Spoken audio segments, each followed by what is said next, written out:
Bonjour à tous, aujourd'hui je reviens pour vous présenter les livres que j'ai lus au début du mois d'août. Je sais pas si c'est un bilan, je sais pas si c'est un objet de lecture, je n'en sais rien. Mais en tout cas, j'ai 3 livres à vous présenter. Hop, et ça a été tous des bonnes lectures, donc ça c'est top. Tout d'abord j'ai lu Le Portrait de Dorian Gray de Oscar Wilde. Je vous résume très rapidement l'histoire, même si je pense que vous connaissez un peu. On suit donc Dorian Gray, un jeune homme très beau, qui va un petit peu se faire influencer par quelqu'un d'autre et qui va se faire peindre par un ami, et cette peinture va tout simplement engendrer des faits un petit peu fantastiques et inexplicables. J'ai adoré ce livre, déjà l'écriture est vraiment géniale, c'est donc une écriture classique qui est un petit peu enjolivée, maniérée et très travaillée, voilà, c'est pas une écriture très spontanée, mais c'est quand même super facile à lire, pas du tout... Enfin c'est très abordable, donc aucun problème sur ce point là. Les personnages, pour moi c'est vraiment le centre du livre. Le truc que j'ai le plus adoré c'est vraiment les personnages. Donc il y en a 3 principaux. On a le peintre qui donc va peindre la peinture de Dorian Gray, qui est un peu effacé, qui est dans la réserve, il est très modéré et on n'en parle pas vraiment dans le livre, mais voilà, il est toujours en arrière-plan, il apparaît dans pas mal de scènes, mais les 2 personnages principaux restent quand même Dorian Gray et Lord Henry, qui est quand même assez important.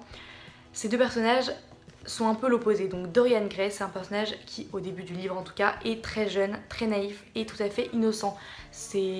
Moi je pensais que c'était un personnage très méchant et mauvais, mais au début du livre c'est quelqu'un de tout à fait inconscient, et voilà, dans cet âge où il se rend pas vraiment compte du monde qui l'entoure et des mensonges et de toutes ces choses un petit peu dégoûtantes. Il est beau, il est jeune et plein d'énergie et il attend qu'à être influencé par le 3e personnage qui est vraiment génial. C'est un personnage qui m'a fait tellement rire. Les moments où il parlait, c'est vraiment ce que j'ai préféré dans le livre. Tout simplement, c'est un personnage qui est très cynique et voilà, qui en a un peu rien à faire des autres. Et un personnage qui est très drôle parce qu'il s'écoute parler, mais à un point, c'est vraiment...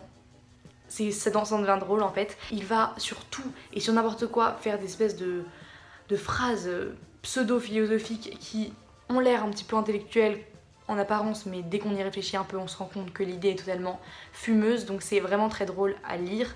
Il va trouver à peu près à tout une réponse bizarre et une observation très paradoxale sur la vie, et donc tout le monde trouve ça absolument génial et en admiration devant ce personnage, mais franchement on trouve ça assez ridicule, et je pense que lui il a l'air de se foutre ouvertement de la gueule de tous les gens qui l'entourent, donc c'est extrêmement drôle.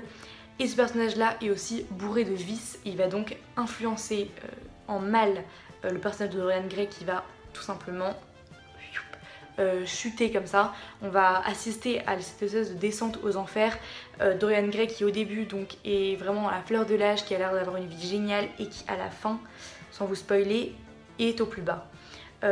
Comment ce personnage qui est innocent et inconscient et voilà, juvénile, va finir comme un personnage méchant et mauvais, imbu de lui-même, quelqu'un de pas très ragoûtant. J'ai adoré ce livre, j'ai pas envie de vous en dire plus, je vous laisse découvrir ce classique qui est vraiment à lire selon moi.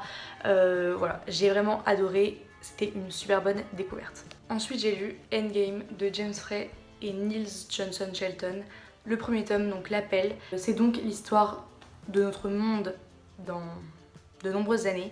C'est un petit peu la fin du monde, il y a trop de personnes sur Terre, et donc un espèce de jeu est organisé pour éliminer une partie de la population, et c'est donc Endgame.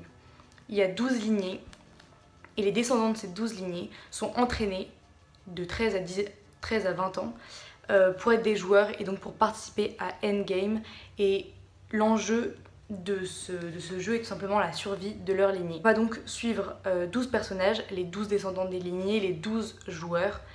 Dans chaque chapitre, on va suivre un personnage en particulier et on va tout simplement alterner, voilà, avec tous ces personnages. Donc au début, on s'y perd un peu, mais rapidement, on se figure un petit peu les personnages dans notre tête parce qu'ils sont quand même très différents. Ils viennent tous de pays très différents et ils ont aussi des caractères qui diffèrent.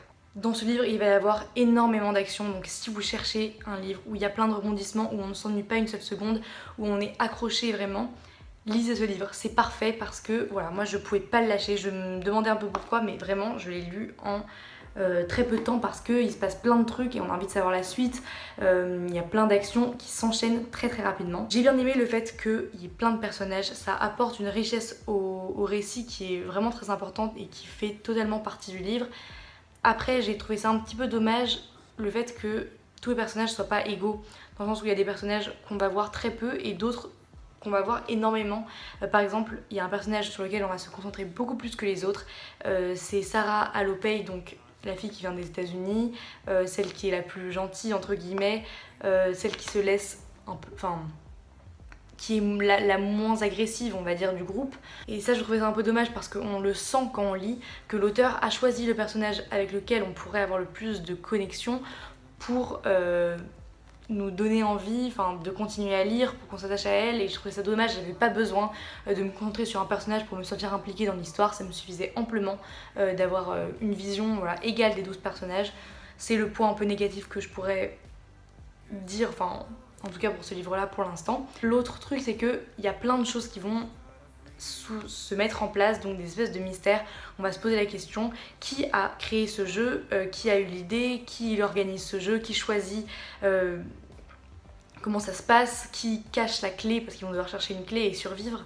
Voilà, il y a plein de questions comme ça qui se posent et qui restent dans l'ombre, donc je pense que le deuxième tome va apporter plus de réponses, j'espère, et en fait j'ai vraiment hâte, je suis très curieuse parce que c'est vrai que ce tome était très riche, plein de rebondissements, en plus ça se passe dans le monde entier, donc c'est génial, voilà, c'est très ambitieux comme livre, mais j'ai hâte de voir comment est-ce que l'auteur va s'en sortir parce que là il a laissé plein de questions en suspens.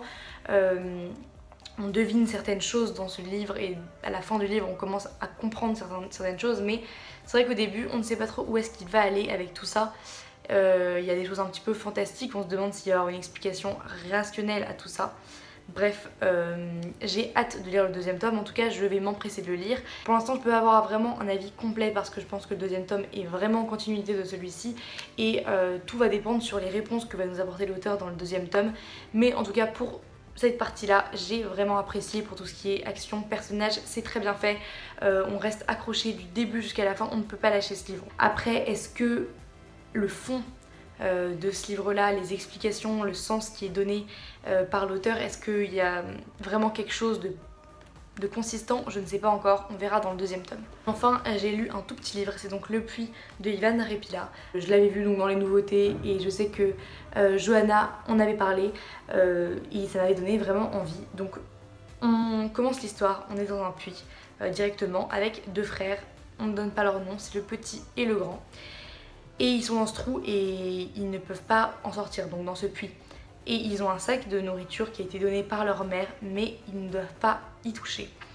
Et très vite, ça va devenir très oppressant et un petit peu glauque parce que ils vont essayer de survivre, mais ils ont rien, ils ont pas d'eau, ils ont pas de nourriture, ils ne peuvent pas toucher au sac de provisions et ils sont enfermés et il fait sombre et il fait froid. Enfin bref, c'est horrible.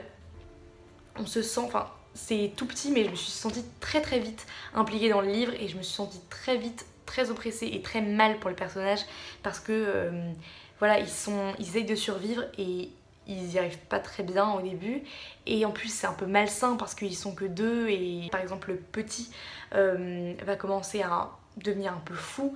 Bref, je vais pas vous en dire plus parce que c'est très court, mais j'ai adoré ce livre. Voilà, c'est vraiment génial, l'écriture est directe et très efficace, va droit au but, mais en même temps elle m'a vraiment touchée et cette histoire m'a touchée et du début jusqu'à la fin j'ai été vraiment accrochée à l'histoire. C'est pas qu'il y ait spécialement des rebondissements et c'est ça qui est vraiment impressionnant, c'est que on est dans ce puits et ça c'est un livre qui se lit d'un coup, un peu on retient sa respiration jusqu'à la fin, je vous dirai pas ce que c'est bien sûr, et j'ai trouvé d'ailleurs la fin extrêmement bien.